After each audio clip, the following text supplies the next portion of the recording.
Bonjour à tous. Aujourd'hui, nous avons la joie d'accueillir François. Bonjour Laurent. Alors François, tu viens d'où déjà? Alors je viens de la Côte d'Azur. La Côte d'Azur, plus précisément. Cagnes-sur-Mer exactement. D'accord, près de la Méditerranée. Près de la Méditerranée, ça se situe entre Nice et Cannes. D'accord. Voilà. Il fait toujours beau là-bas. Toujours beau, on est très heureux D'accord. sur la Côte d'Azur. Bien, mais en fait, on n'est pas là pour parler de la Côte d'Azur. Mais bien sûr, évidemment. On est là pour parler d'autre chose. Alors, j'aimerais quand même que tu nous dises un petit peu plus qui tu es. Bien sûr, alors moi donc je suis marié, j'ai 2 grands-enfants, 2 filles. Je travaille dans le domaine des logiciels spécifiquement juridiques, pour le monde juridique et particulièrement pour les avocats. D'accord. Et à ce titre, tu parcours la France. Et à ce titre, je parcours les palais de justice, les ordres des avocats, pour présenter notre logiciel qui est basé sur Nîmes, un logiciel qui a 25 ans. Les avocats, les cabinets d'avocats ont besoin de ce logiciel pour travailler au niveau des dossiers, au niveau du rapport avec la Cour, autant la Cour d'appel que... Voilà. Donc, si je comprends bien, tu es dans les affaires, tu es dans une activité je suis responsable commerciale. Absolument, voilà, tout à fait. Voilà. Alors, en fait, pour tout dire, c'est un peu à ce titre-là qu'on t'a invité, fait venir. Bien sûr. Justement, pour réfléchir ensemble, se poser quelques questions sur le fait d'être chrétien et en même temps homme d'affaires. Tout à fait. Entrepreneur. Absolument. Voilà, c'est un petit peu le sujet de notre rencontre. J'ai cru aussi comprendre que tu étais à l'initiative. Alors, je ne sais pas comment l'appeler, un réseau, des rencontres. Explique-nous un petit peu. Alors, exactement, c'est-à-dire que nous avons démarré il y a à peu près 1 an et demi, des réunions, et particulièrement des réunions de chefs d'entreprise, alors que ça va de l'auto-entrepreneur à l'entreprise un peu plus importante.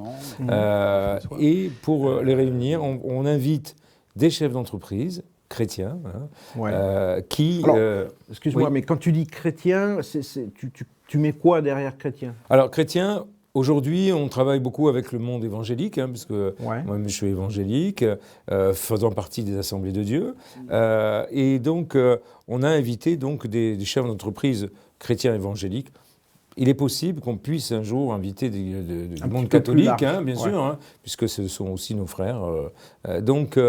Mais donc là, pour l'instant, voilà les personnes qu'on a invitées. Ces personnes, donc, témoignent de leur foi à l'intérieur de l'entreprise, comment ils ont créé l'entreprise, comment ils vivent avec Dieu dans cette entreprise, et comment ils vont se développer. Certains ont créé même des salles de prière à l'intérieur de leur propre entreprise. Dans les entreprises. Il y a aussi énormément un autre rapport avec les employés qu'ils peuvent avoir, un rapport humain, de solidarité. Et donc, ils expliquent tout ça. On fait aussi parler les entrepreneurs qui sont autour de la table pour expliquer. Alors, le premier but, c'est de se rencontrer. C'est de se rencontrer, absolument. Et j'ajouterai derrière, partager. Et partager. Les expériences, savoir ce que chacun fait, parce que souvent, dans une église, on n'est pas forcément au courant que le voisin fait telle ou telle activité. Mieux se connaître. Mieux se connaître en tant qu'activité d'entreprise. Et puis, une fois que les gens se connaissent, d'abord, à l'intervenant, ils peuvent lui demander des conseils, comment il a... Donc, on fait toujours intervenir un leader, quelqu'un qui a déjà une entreprise installée. Il y a aussi la dimension d'aider les autres. Mais absolument. L'expérience des uns profite aux autres. Absolument. Comment ils vivent leur entreprise, comment ils vivent l'entreprise avec Dieu, avec le Seigneur, et comment ils peuvent ils donnent des conseils à tous ces chefs d'entreprise. Ils peuvent également aussi échanger les cartes, ils s'échangent les cartes pour se faire travailler éventuellement. L'un, le maçon, a besoin du peintre, si on a besoin de drones pour faire des reportages pour l'immobilier, etc. Ça existe. Et ça existe, absolument. On a un frère qui fait des drones, et voilà. D'accord. Donc si je résume quand même, c'est se rencontrer, partager, s'aider. S'aider. aussi travailler ensemble. C'est ça. Mais est-ce que vous priez ensemble? Et absolument, merci Laurent de cette question, c'est un élément très important car on ne prie pas assez dans nos églises pour les chefs d'entreprise. Alors qu'aujourd'hui on sait soutenu, on sait la difficulté qu'être chef d'entreprise aujourd'hui, on y reviendra peut-être un peu plus tard. Oui, c'est prévu. Et donc on a besoin, donc on prie bien entendu pour ces chefs d'entreprise et souvent la personne qui est invitée va prier pour ces gens, pour ses frères et sœurs, pour se développer. On ne fait pas que leur donner des conseils, on prie aussi pour le développement. Et dans d'autres réunions, on leur demande ce que le Seigneur a fait pour eux, s'ils ont travaillé ensemble, est-ce que ça s'est bien passé, etc. Donc il y a une dimension de témoignage? Il y a une dimension de témoignage pour encourager d'autres personnes à venir. Et c'est comme ça que ça a grandi au fur et à mesure. Alors, ces rencontres, j'ai noté là le nom que ça porte, After Work. Oui, After Work. C'est du français. C'est l'anglophone, hein, c'est les Anglais qui ont créé ça après le travail. Tu peux expliquer le concept? Le concept, c'est simplement, d'après le travail, se réunir autour d'un verre pour parler, je dirais, avec des collègues ou avec des gens qu'on ne connaît pas, pour se rencontrer, échanger des idées ou des activités. D'accord. Voilà. Donc les after-work, c'est un peu, on va dire, l'espace où se passent ces rencontres, ce partage. Tout à fait. Aider. Tout à fait.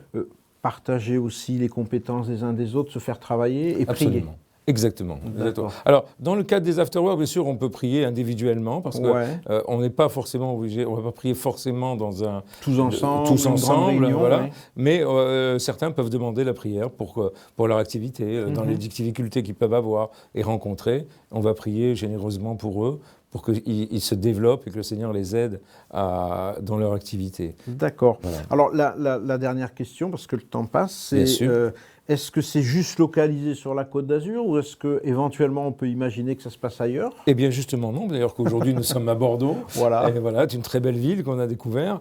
Donc on veut créer justement avec les forces vives de cette ville chrétienne des after-work, donc ici sur Bordeaux, mais bien entendu aussi on a des projets sur Fréjus, on a des projets sur Avignon, Montpellier et aussi Paris. Voilà. Donc appelé à se développer. À se développer, notre but c'est de se développer dans toute la France pour à terme avoir un réseau, c'est-à-dire qu'on peut avoir dans chaque ville, bien entendu, des chefs d'entreprise. Et une fois que toutes ces villes seront constituées, ces after-work, on pourra faire des réunions même nationales. Se connecter.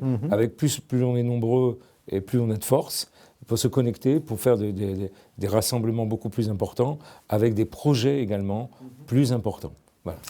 Ben, c'est vraiment un projet, même plus qu'un projet. C'est une vision. On est en action maintenant. Voilà, c'est démarré. Qui est enthousiasmante en tout cas. Amen.